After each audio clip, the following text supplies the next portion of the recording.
All it would have took was a phone call to CPS about belt bruises on a 20-month-old, on his neck and arms, not on his butt, on his neck.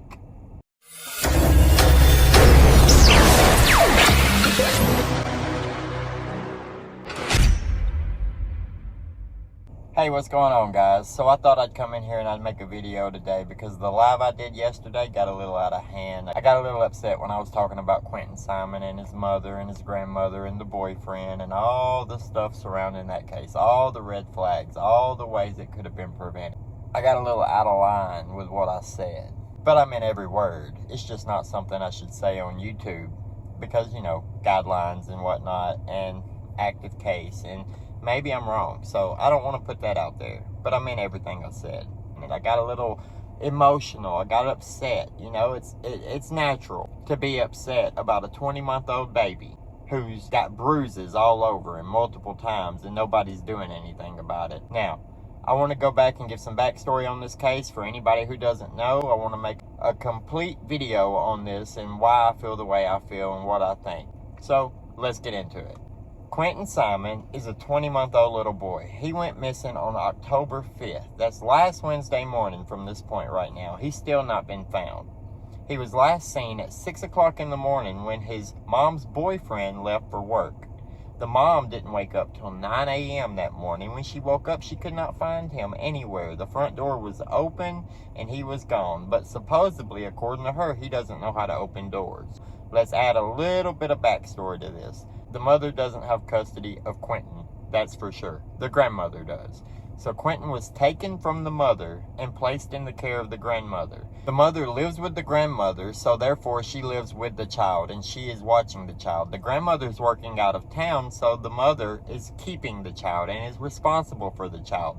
I'm pretty sure that's not legal. I'm pretty sure if Child Protective Services come and take a baby out of her care and install that baby with the grandmother, then the grandmother can't just give the baby back to the mother when it's convenient for her. She did, though, and the grandmother is working out of town. The mother brings the baby to a babysitter every morning, whether she works or not, according to the babysitter. But at 5:29 that morning, the mother's boyfriend texted the babysitter and said that she would not need to watch the kids that day. Fast forward, 7:30, the babysitter is outside. From 7:30 to 8:30, she can see the house. She never sees anything. She never sees anybody come up. She never sees the baby leave, right? At 8:30, the babysitter leaves and goes to McDonald's. When she's coming back, the boyfriend calls the babysitter and asks her, has she seen Quinton? She says she hasn't, and then she goes to the house to help look for him because obviously that's a problem.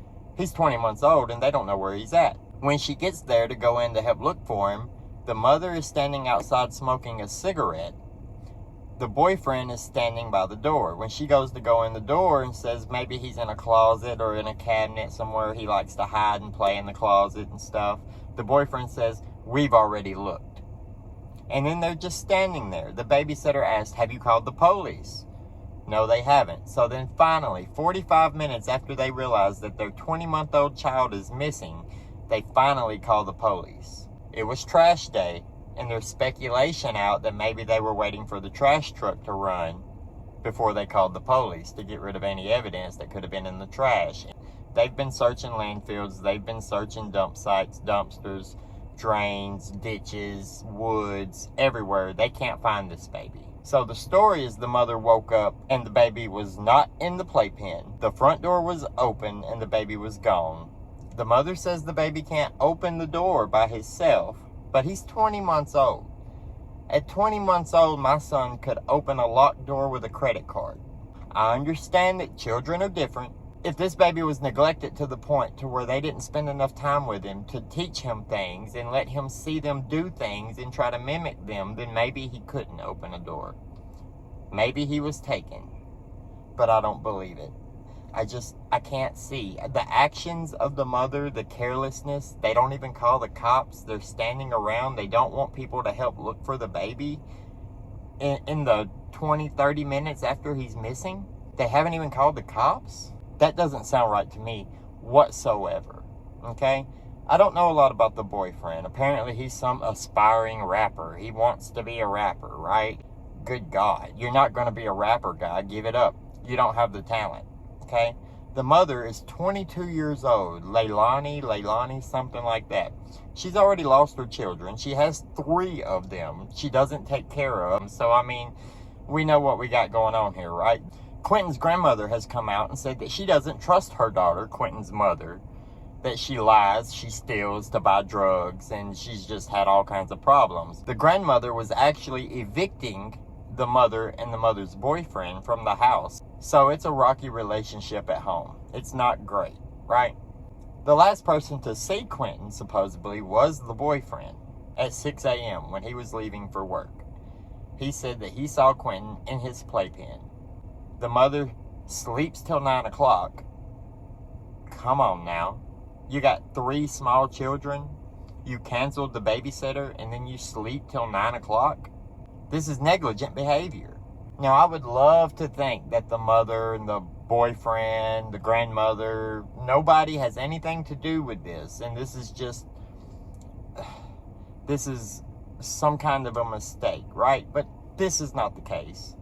We know this is not the case. A 20-month-old child, even if he got outside the house to go outside, do you believe that a 20-month-old child is opening that front door, walking outside and just leaving, walking farther and farther and farther from everything that he knows, going somewhere where he has no idea how to get back, getting that far away without being seen or spotted by anybody else?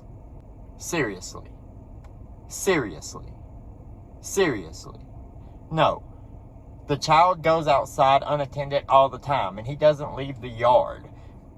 He will be in the ditch by the road sometimes that the neighbors have seen multiple times, and none of them have decided, hey, we should report this to Child Protective Services, that this mother just doesn't watch her child whatsoever.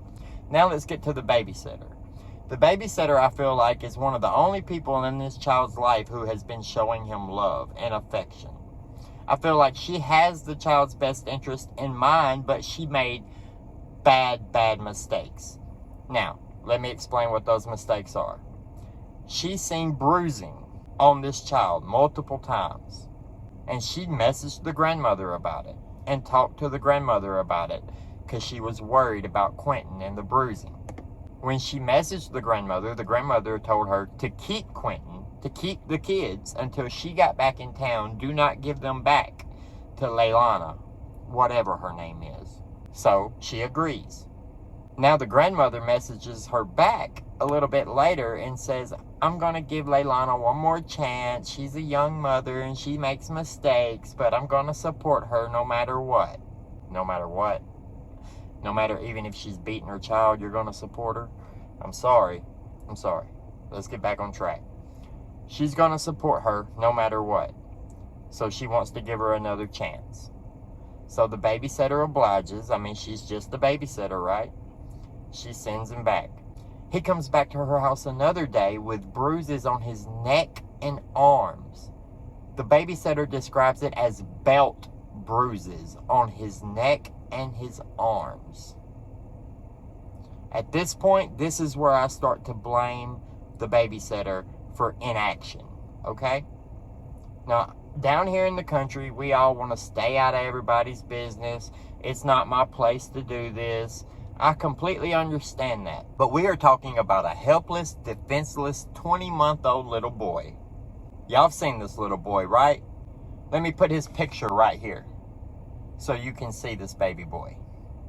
This helpless, defenseless baby boy right here had belt bruises on his neck and his arms. The babysitter messages the grandmother again. Of course, she's worried about this, right? This is not good. The grandmother doesn't reply. She hears nothing back. Then they pick the little boy back up. Now we fast forward to the morning where she gets the message that she doesn't have to watch them today. She thought that was strange because she watches them even when the mother doesn't work. But, I mean, she's just a babysitter, right? At 6 a.m. The boyfriend leaves to go to work. The baby's in his playpen. At 9 a.m., the babysitter gets the phone call about asking if she's seen Quinton. She goes over, and the boyfriend denies her offer for help searching. She then tells the parents they should call the cops. They then call the cops. The babysitter notifies the grandmother. The grandmother did not know because the daughter had not told her. There are so many red flags in this case. There is so much wrong. This is obviously a neglectful mother who cares more about drugs and getting high and smoking those sausages than they do about their children. So at the very least, this mother is going to be charged with neglect. At the very least. But this child did not just disappear into nothingness. He didn't just walk out the door and vanish into thin air. Something happened. He is somewhere, hopefully alive. Probably not. The only way, as a parent, I could even imagine such inaction is if you already know what happened, which is sickening. But this is the story of Quinton Simon.